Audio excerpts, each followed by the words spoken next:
आज संस्कार नहीं, बेटियों को कार दी जा रही है, संस्कार नहीं कार दी जा रही है।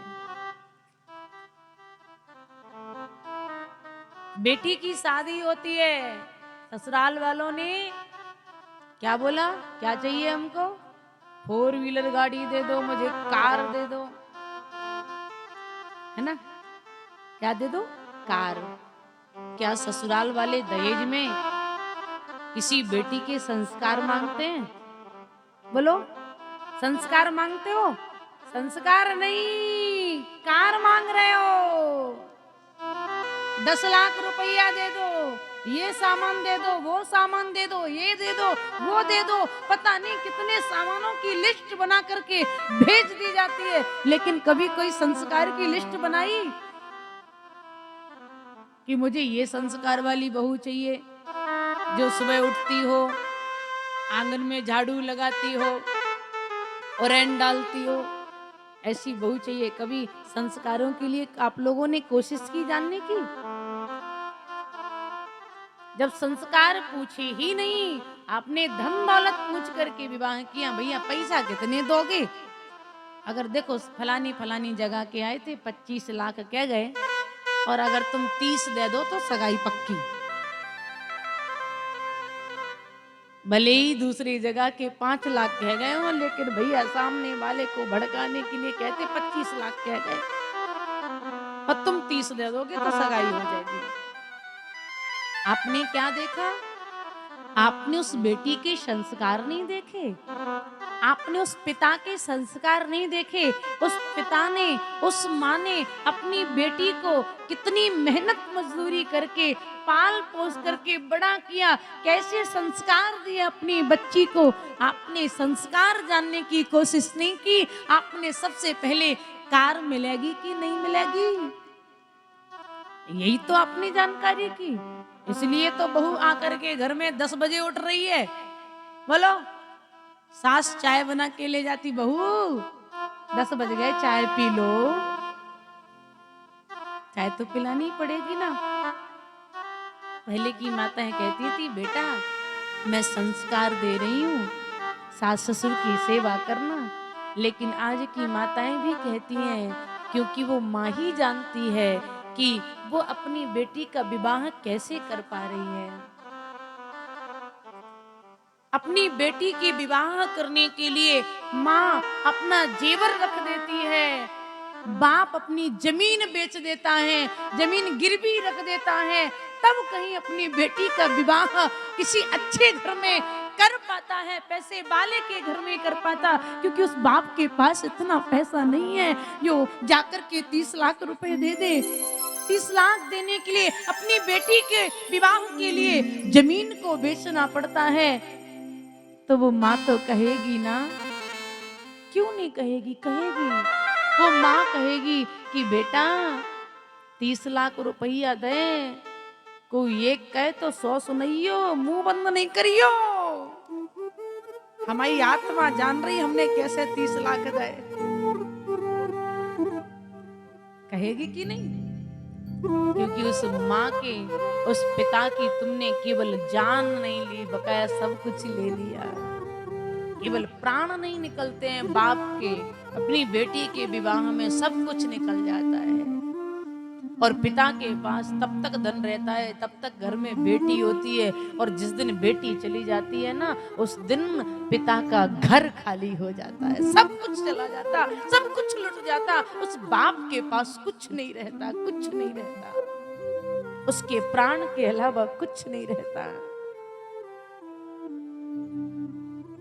और जब इतना जो बहू लेकर के आएगी, वो आपके लिए रोटी क्यों बनाएगी बताओ? वो आपको चाय क्यों बनाएगी, आपकी सेवा क्यों करेगी? क्योंकि उस बेटी को पता है कि किन हालातों से मेरे पिता ने विवाह किया है। 10,000 रुपया कम पड़ गए थे, तो 10,000 में ही महाराज बारात में लड़ाई हो गई। 10,000 कम काय को दे? 30 लाख रख लें, उनसे पेट नहीं भरा, 10,000 टीका में कम हो गए, महाराज उतने में ही लड़ाई हो गई। एकदम गलत बात है भाइयों, एकदम गलत बात है। मैं ये नहीं कहती कि दहेज देना गलत है या दहेज लेना गलत है, ध्यान रखना। मैं ये नहीं कहती कि दहेज मत लो, दहेज लेना गलत नहीं है और ना ही दहेज देना गलत है। दहेज दीजिए, दहेज लीजिए, लेकिन सामने वाले की औकात देख करके लीजिए। उस बेटी के बाप की औकात 5 लाख की है और आपने कह दिया 10 लाख दोगे तभी करेंगे। बेचारा कहां से लाएगा, कहां से लाएगा? ऐसा मत कीजिए, अन्याय मत कीजिए, किसी को सताइए मत।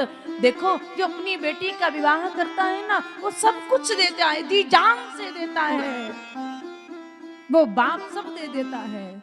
इसके बाद भी जब उस पे बोझ डाला जाता है तब कष्ट होता है, उस बेटी को भी कष्ट होता है। वो बेटी भी कहती है कि आज सता लो हमारे बाप को, जिस दिन हम तुम्हारे घर में पहुंच जाएंगे एक एक से बदला लेंगे, एक एक से बदला लेंगे।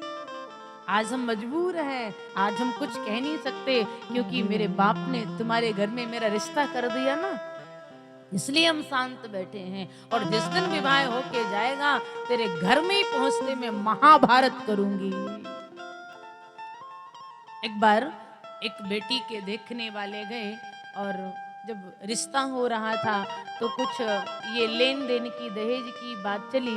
बेटी बहुत देर से सुनती रही, पढ़ी लिखी समझदार बेटी थी, उसको ठीक नहीं लग रहा था, लेकिन माता पिता को विवाह तो करना ही होता है तो बेटी भी मजबूर होती है।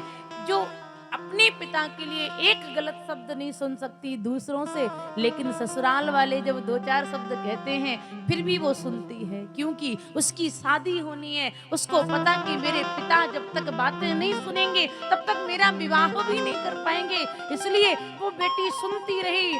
और जब उस बेटी को बुलाया गया देखने के लिए तो पूछा उससे, बेटी तुम्हें क्या क्या आता? बेटी ने कहा मुझे सब कुछ आता है।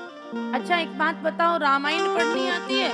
तो बेटी बोली रामायण तो छोड़ो, मुझे महाभारत करनी भी आती है, लेकिन रामायण आप कहो तो अभी सुना सकती हूँ, लेकिन महाभारत तुम्हारे घर आकर के दिखाऊंगी। बोलो राधे राधे,